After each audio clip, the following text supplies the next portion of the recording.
რეჟიმი გვწამლავს აქციამ სახელწოდებით შედგა როგორც პროტესტის მონაწილეებიც გვიდესტურებენ ისინი ამბობენ რომ გუშინდელი დღე იყო განსაკუთრებული იმედის მომცემი მათთვის და კიდევ ერთი мотивация იმისა რომ აუცილებლად ყოველ შაბათს გამოვიდნენ ფილარმონიის მიმდებარე ტერიტორიაზე და შეუერთდნენ იმ მარშსა და მსვლელობას რომელიც იქცა შაბათების ტრადიციად მათი განმარტებით სწორედ გუშინდელი დღე იყო იმის ცალსახად დადასტურება რომ ქართველი საზოგადოება ახერხებს გაერთიანებას ერთი კონკრეტული იდეის გარშემო მაშინ როდესაც კრიტიკული მომენტი უდგას ქვეყანას ასევე დაინახეს სხვა დეტალებიც მათ შორის ისიც რომ მრგვალი თარიღები კონკრეტული დიდი აქციების ჩანიშვნა არის ძალიან ეფექტური რა თქმა უნდა იმის პარალელურად რომ მოქალაქეები კვლავ უნდა იკრიბებოდნენ ყოველდღიურ რეჟიმში დედაქალაქის მთავარ გამზირზე ამ აქციაზე იყო ყველა სხვადასხვა სფეროს წარმომადგენლებმა იპოვეს საკუთარი ადგილი და როლი ამ კონკრეტულ მსვლელობაში და ასევე მოუწოდებენ სხვებსაც რომ ანალოგიურად მოიქცნენ თუ კი ვერ ახერხებენ ყოველდღიურად გამოსვლას გამოვიდნენ შაბათობით ამ შაბათების აქციებს ექნება სხვადასხვა ტიპის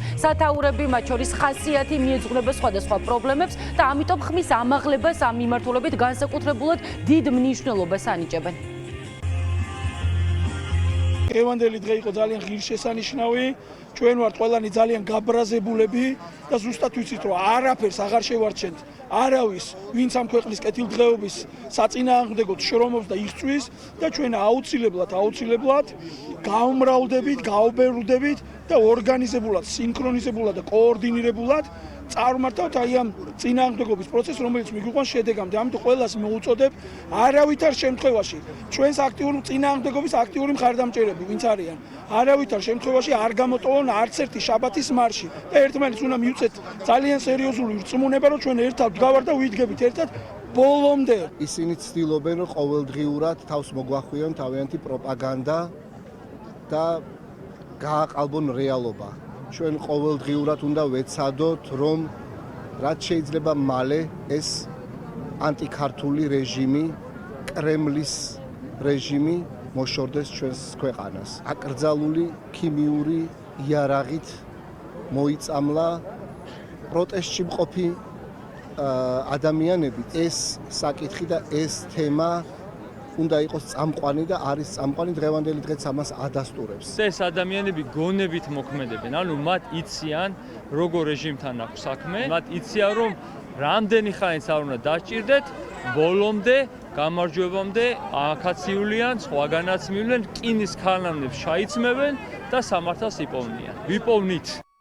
ეს აქცია და მსვლელობაც განსაკუთრებული იყო მათ შორის კულტურის სფეროს წარმომადგენლების სიმრავლითაც ხელოვანები ამბობენ რომ მათი ბრძოლა არის განსაკუთრებით მნიშვნელოვანი აგრეთვე ამ პროცესში გამოიკვეთა ძალიან ბევრი ისტორიული პარალელი მათ შორის გვითხრეს რომ გაახსენდათ 9 აპრილი ქართული ოცნების ამ ქმედებების გამო და ასევე მკაფიო ხაზი გაესვა იმასაც რომ 9 აპრილს რუსები წამლავდნენ საქართველოს მოქალაქეებს ხოლო ქართულმა ოცნებამ გასული წლის ნოემბერსა და დეკემბერში თავად გაილაშქრა საკუთარი მოქალაქეების წინააღმდეგ. ამიტომ ამბობენ რომ არ უნდა იპატიოს ბიძინა ივანიშვილის გუნდს არც ერთი ის ნაბიჯი რომელსაც ქართველი ხალხის წინააღმდეგ დგამს და მოუწოდებენ ყველას რომ გამოვიდნენ და რამდენადაც შესაძლებელი იქნება გააპროტესტონ ის ყველაფერი რაც განსაკუთრებით ბოლო პერიოდის განმავლობაში მძაფრად ხდება საქართველოში და დედაქალაქში. მოუწოდებენ ასევე მათი სფეროს წარმომადგენლებსაც რომ მიაქტიურონ რადგან კულტურა ყოველთვის იყო ყველა პროტესტის და ბრძოლის ავანგარდში და მათ ხმას ყოველთვის განსაკუთრებული მნიშვნელობა ენიჭებოდა.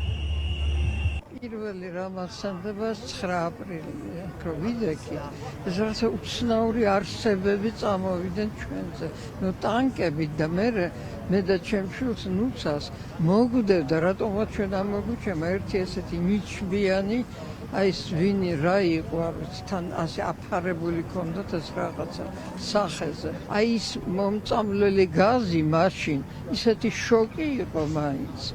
და მაინც ისინი გახდნენ იძულებული რომ ეთქვათ რა გამოიყენეს და დღეს ამ სინამდვილის წინაშე როგორ უნდა ვიყოთ მართალი ხაი ვერ ვეგურები ამას ძნელია დაუშვა რომ შენი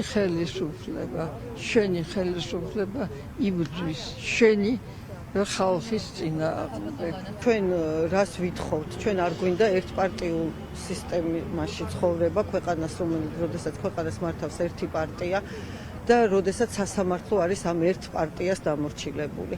გამოიყენა გაზი, რომლის უფლებაც არ ქონდა პარტიამ, ხელისუფლებამ, მმართველმა პარტიამ ამის საშუალება უნდა გქონდეს, რომ ვენდობოდეთ სასამართლოს. სანამ ჩვენ ამ ნაბიჯს არ გადავდგავთ, არაფერი ჩვენ რეალობაში არ შეიცვლება.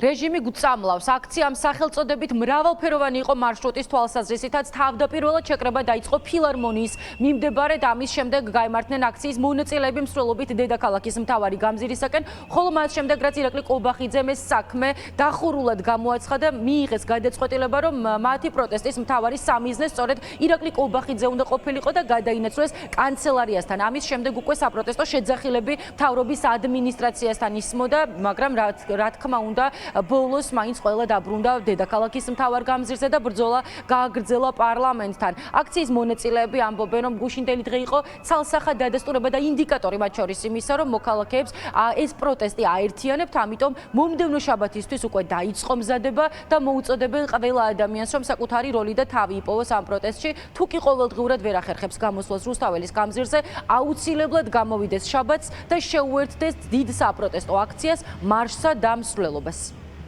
პირველების პირდაპირ ეთერში ხატია სამხარაძე საუბრობდა.